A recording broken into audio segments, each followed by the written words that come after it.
Welcome to Facing the Middle East, our news program that uncovers news in context. It's the place you want to meet people you want to know. On this program, we will look at the massacre which took place in Syria between the Bedouins, Druze, and what some say are the Syrian regime forces. Sadly, one of the many conflicts in the Middle East. Stories are still coming out regarding the brutal murders and rapes of the Druze, and we will share one story which the media line obtained that is not getting out to the media and public. We speak with member of the Israeli parliament, Akram Hasson, himself of Druze descent, who served in the Israeli army, about why the attack in Syria happened, and understand more about President al-Sharaa. Also in this edition, we learn about an app created by Arabs who live in Israel, who utilize the war as an opportunity to help their community. First, I want to share what's on my mind. Hala Saraka lives in As-Suwayda and is an innocent victim of the brutal murder of 7 family members of hers. She spoke to me from her home as she remains trapped inside, fearing she's unsafe. She told the media line that the Syrian forces brutally rounded up her male relatives, marched them away from their homes, had them line up on their knees, and shot them endlessly while shouting Allah Akbar.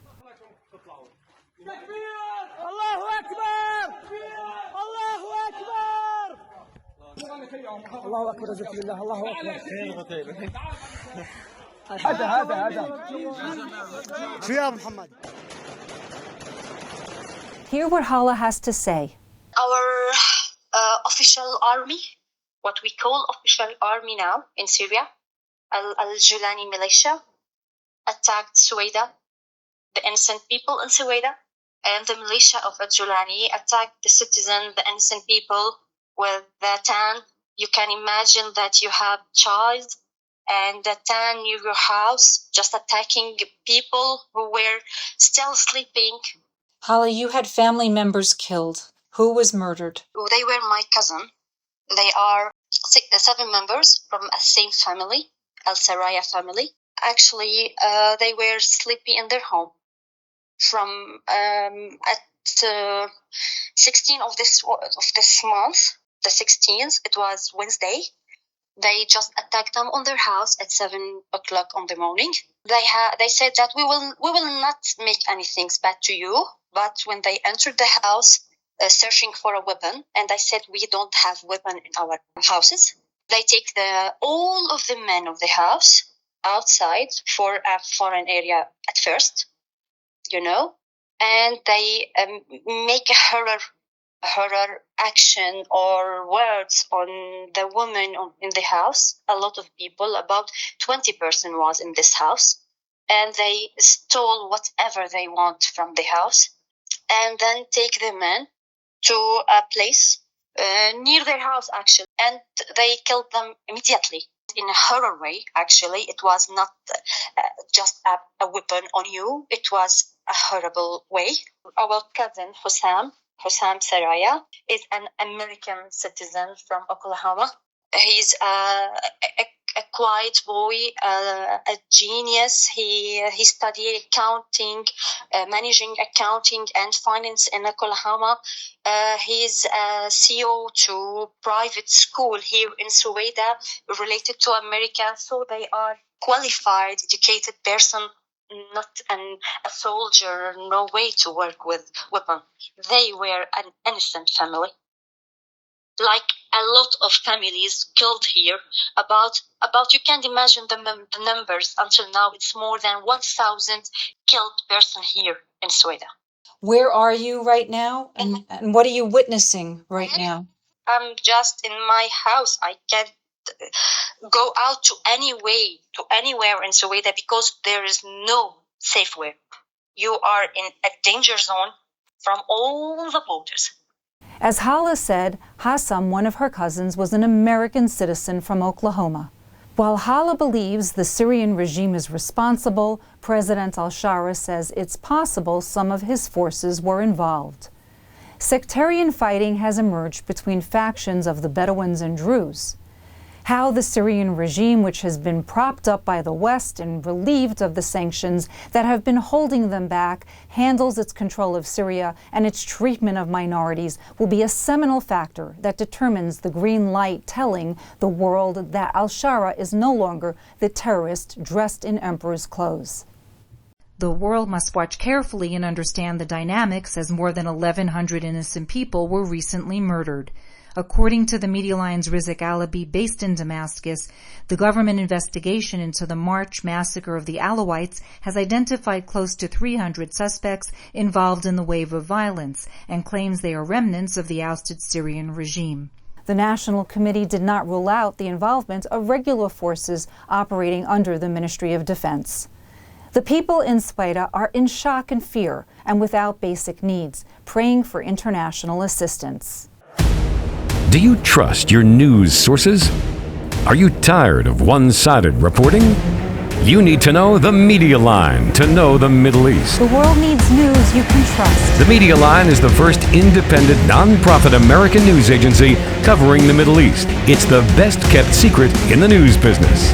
Support the trusted Mideast news source today by going to themedialine.org.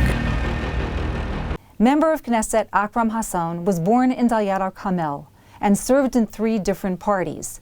Hasson became Kadima's last leader, making him the first Druze to have led a Jewish party. Joining me today is member of Knesset Akram Hassoon to talk about what's happening. You come from the Druze community. It's a pleasure to have you here to discuss what's happening because you have a deep understanding of what's happening in Syria. First of all, good afternoon. It's a great pleasure to be with you here.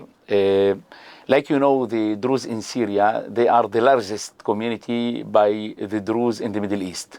We have like 800,000 living there, and we have 152,000 in Israel, and we have like 220,000 in Lebanon.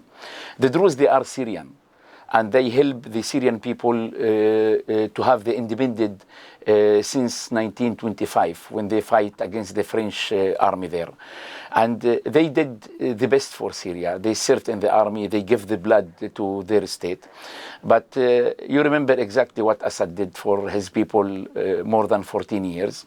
And the Druze refused to serve in the army in that years, not to be killer, not to kill the civilian people, because they feel like everyone, like every good citizen in Syria. But when they feel the new change and Julani came, I was also from the beginning very worried, because I know this man. He was a killer with blood on his hands. He was the head of Jabhat al-Nusra, a big terror organization, and he was in Iraq. We have exactly what he did there. After that, he returned to Lebanon, and he come now the president of Syria. This is dirty game in the Middle East, because how you can accept killer, a man that he belonged to the terror organization, to come to president. America give 10 million to catch him or to bring his head. Let's look at the United States' role here. Do you think that the United States is playing with fire? Do you feel that they can dress Giuliani up and that he won't be a terrorist tomorrow? He will be. When somebody born like a terrorist man, he will continue. He cannot be democratic. Maybe he changed his dress, but his mind and his heart, the same man that he liked to kill people. If you are not Muslims that you believe in Giuliani and his group, he will kill you. You can see what happened with the Alawim in Syria. He said to them, bring all your weapons and you will be part of Syria. After 2 days, he killed thousands of people. The same he did with the Yazidim in Syria. Now he did the same with the Druze. And in the near future, he will start with the Kurds. We know this man very well. For that, I was against him all these years. I cannot believe to this man. The Druze now feel that like strangers in Syria. They built Syria. They give the freedom to Syria. They give the blood to Syria. And somebody stranger came to Syria. He become a president, and he bring with him many soldiers from Afghanistan, from Turkmenistan, people that they pay for them money to kill the Syrian citizens. For that, we are against him. We did all our power with the prime minister, with the ministers, especially my minister, Gideon Saar, the foreign minister. He support us. The prime minister support us. The army support us because they believe that in the near future they will come to Israel with the weapons and they will try to kill every civilian people, the same like Iran, like Hezbollah, like Hamas, like the Jihadic Islam. You cannot believe to these people. Look at the trajectory of what's happened in terms of all of a sudden Giuliani takes out Assad. He's out. He's out of the country. He's trying to reshape the country. No one can make any kind of, as they say, organization of understanding what's happening here. And you see the request for normalization with the State of Israel. So my question to you is the United States pushing an agenda that the country isn't ready for? Yes, we know very well that our friend, the best friend of Israel, it's America, it's Trump. Trump, he asked the Prime Minister Netanyahu to have a peace. He want to support Abraham deals with the Arab countries. We did it with the Emirates, with Bahrain, with Dubai, and we have a peace with now with Jordan and Egypt. And Trump thinking that this is the time to have a peace with Syria and with Lebanon. It can give the second step to have peace with Arabia Saudi. Trump, he don't know exactly how they are dealing in the Middle East. Middle East, around the only democratic country in the middle, it's Israel. We have terror everywhere. We cannot deal with terror. If you want to have a peace, Giuliani, he must come to the people in Syria and say, you are the Syrian. Please, we will have election, democratic election. We will give place in our government to all the minorities. Not to come to kill the minorities and to destroy every citizen, every city, every village there. For that, we cannot believe. Trump, he is a businessman. He wants to do peace through business. It's okay, but you cannot do it with terror. You can do it with countries that they have great leaders, strong leaders. If they will sign, they will be great, they will be straight. Not to play with us every day a game. Giuliani take weapons and support them, Qatar, Arabia Saudi, and Turkey to kill his people. We saw that in our eyes. We are in the same army here in Israel. We see from our brothers every day terrible things that they kill women, they kill children, they kill all people. And he wants to destroy al-Suwayda. The Druze, they are good citizens. They are peaceful people. What happened? I think there's a lack of understanding of what triggered this dynamic of this rush to kill each other between the Bedouins and the Druze, and that's where it appeared, and that's how the press ended up explaining it to the world. It's really that we have a problem with the Bedouin in Syria. It started maybe before 100 years. But now you have a president there. You have his army and his police. He gives the Bedouin all the weapons to destroy the Druze villages and the city of Suwayda. We know the game very well. We cannot trust this man.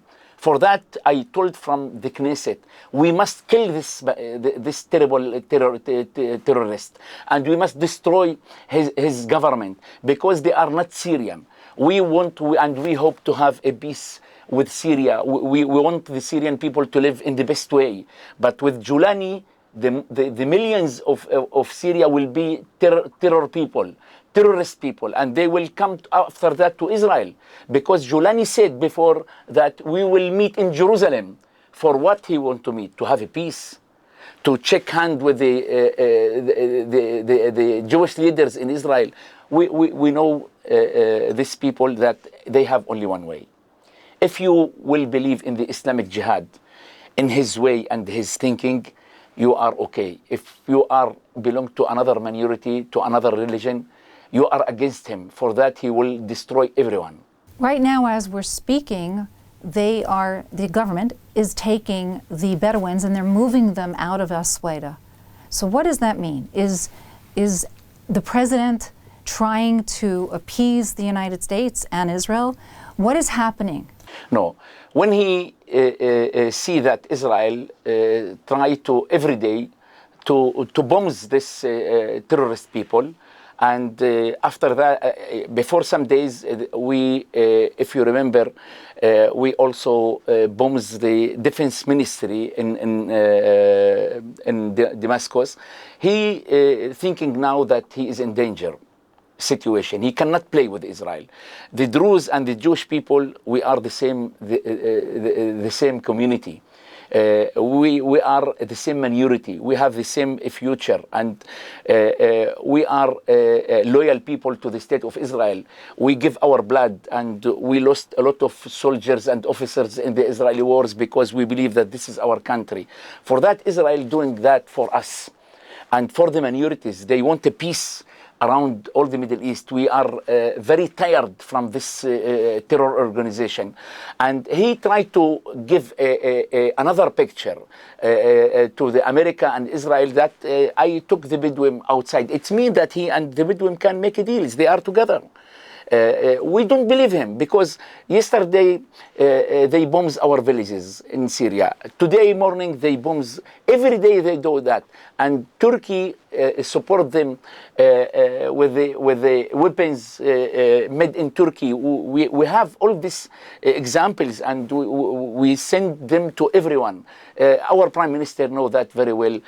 Some members in the Congress in America, they know that. We're preparing to go to the United Nations through our ambassador there, Mr. Danny Danon, and to be against Syria, against Julani, against all the terror organization about what they did to the Druze in the last 10 days. The same, we will be in the higher court in Holland, and we will be against him in a big case. We have all the information, exactly what he did. For that, we cannot accept this man. We cannot give the feeling for the Druze to live in peace in Syria. No peace for the Druze, no future for the Druze in Syria. What is the end result here? In Israel? No, in Syria. The result will be very hard. For that, I ask Israel to take all the area of the Druze from Suwayda till Majd al-Shams in the Golan Heights, to be with Israel, to support them, and they will take care about our border, and we will support them with everything. This is the only way that they can save, and also in the future we can also Israel save. I hope that with the Kurds, because I believe that the Kurds, they are good minority, they are strong enough, they have 40% from the area of Syria with them, and they have a good experience how to fight against Turkey. Turkey, what they want from Syria, they want to take some camps there and to destroy the Kurds. This is the deal. And Erdogan say that he is good friend to Trump. What happened to the Trump that in the end we see that Julani become his friend, Erdogan, that he kill hundreds of thousands of the Kurds in Turkey, and he put everyone that he is democratic in Turkey in the jail, like the mayor of Istanbul. We know exactly what he did, this man. He become more and more fanatic against us, and we will not give them any chance to have that. Israel, it's a very strong country. We can defend about us, about our minorities, about all the good people in the Middle East. We need a peace with Lebanon. You know, only Israel help the government of Lebanon. Nobody from the Arab leaders support them because they were very worried and they afraid from the Hamas, from Iran. And what we did with Iran, it was a big gift for all the Arab countries. But no, you don't have a great leaders to speak that, to say the truth to all the world and to support Israel. They only all the time quiet, and automatically they are vote against Israel everywhere. Very complex issues, and just to move and shift the dialogue for a moment, you're wearing a pin for the hostages, and many Druze serve in the Israeli army. It's a very complicated time where the Israeli army is going into territory that is still the stronghold of Hamas. Many hostages are still there. What do you think will happen over the next few weeks? Like we lost the best officers of the Druze in Gaza. One of this officer, he was Colonel Ihsan Daksa from my city. For that, we will give our blood to take them back. It's very important. Also, if we will pay very high price, we must do everything to take them back to Israel, because it's a humanity. Humanity for Israel, it's mean a very special thing. It's not only words. We believe in that. They don't believe in that. They have 6,000 of Hamas in our present. Nobody asks about the people. Life of people by the Arab terrorists, they don't mean nothing. For Israel, life of one soldier, it means everything for us. We will do our best. I think that this is the time now. America, with Qatar, with Egypt, with maybe Arabia Saudi, they're trying to have a deal maybe this week or next week. But remember always that we are dealing with the largest terror in this area in Gaza, Hamas. Hamas, they don't believe in God. They don't believe in life. They are a very terrible terrorist people. For that, we will do our best. But I will tell you the deal. In the future, nobody from us, from our government, from our ministers can accept that one of Hamas will continue living in Gaza or to deal in the name of Gaza. No more. Member of Parliament Akram Hasson, thank you so much for taking time here at the Media Line. It's my pleasure. Thank you. News needs trained journalists. The Media Line, the first American nonprofit news agency covering the Middle East, has mentored scores of students from prestigious American universities and around the globe. We are one of the best kept secrets. Universities are partners. Students receive credit. In order to bring you trusted news, we need support for our future journalists. Please make your tax-deductible gift today. Go to themedialine.org. When some Arabs living in Israel found themselves without shelter, they jumped on the idea that they could make a difference. The Media Line's Georgia Valente spoke with the creators of Harmony SOS. After 12 days of conflict between Israel and Iran, a missile strike in the Arab town of Tamra, where a family was killed, exposed a painful reality. Many Arab towns in Israel have no bomb shelters. In response, 3 young Arab citizens created Harmony SOS, a grassroots emergency tool. Launched during the early days of the escalation, the website quickly grew into a mobile app backed by a volunteer network, filling a critical information gap in real time.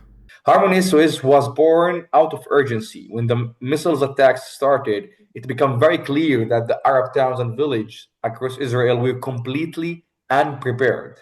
In terms of the accessible shelters information, people didn't know where to go.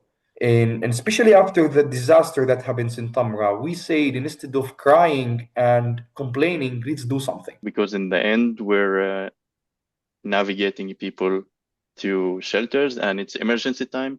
And during that time, it's sometimes hard to think properly. So that's why the app is made very simple. There's no registrations, nothing that makes you angry. You simply go in, you find your safe place, you have all the contact you need, you're safe, you go out. Harmony SOS was created by Madi Kabaha, a software engineer from Barta, Basil Morad, a US-based lawyer, and Basil Bulus, a developer from Nazareth. The app uses GPS to pinpoint the 3 nearest shelters, green for public, yellow for private, and orange for protective capsules.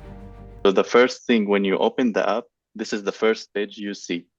You see on the map the 3 nearest shelters around you. So you enter the app, you see the first one or the second one, whatever is closest to you.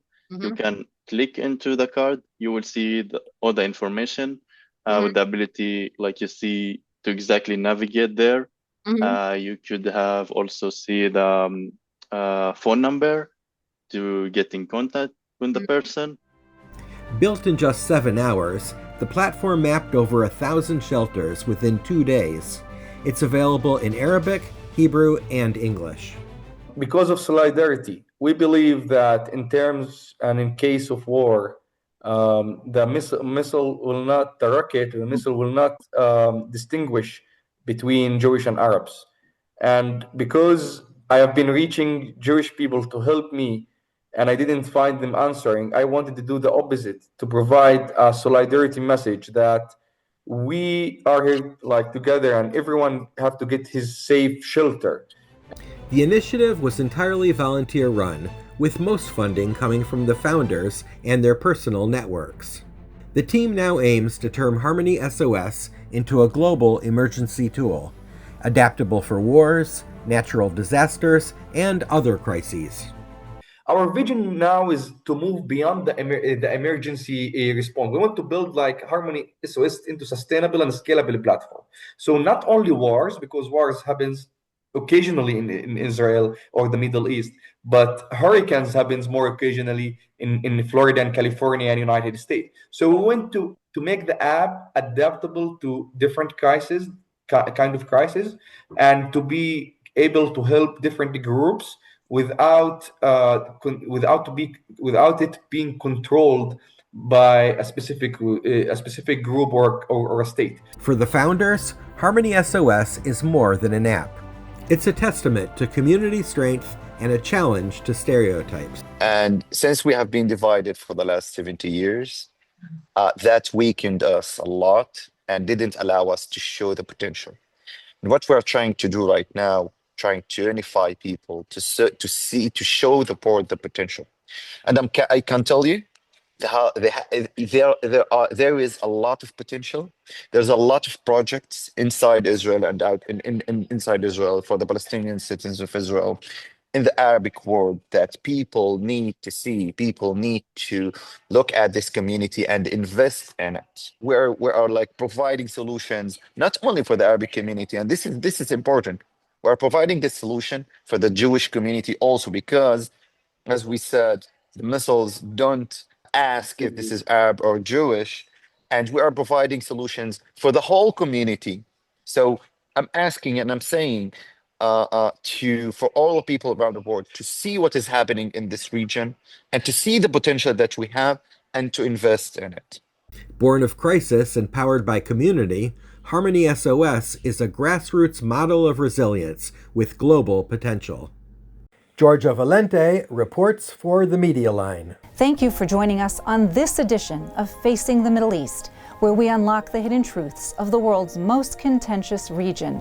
We encourage you to follow our daily news stories produced by our seasoned journalists throughout the Middle East and invite you to learn what journalism is truly about.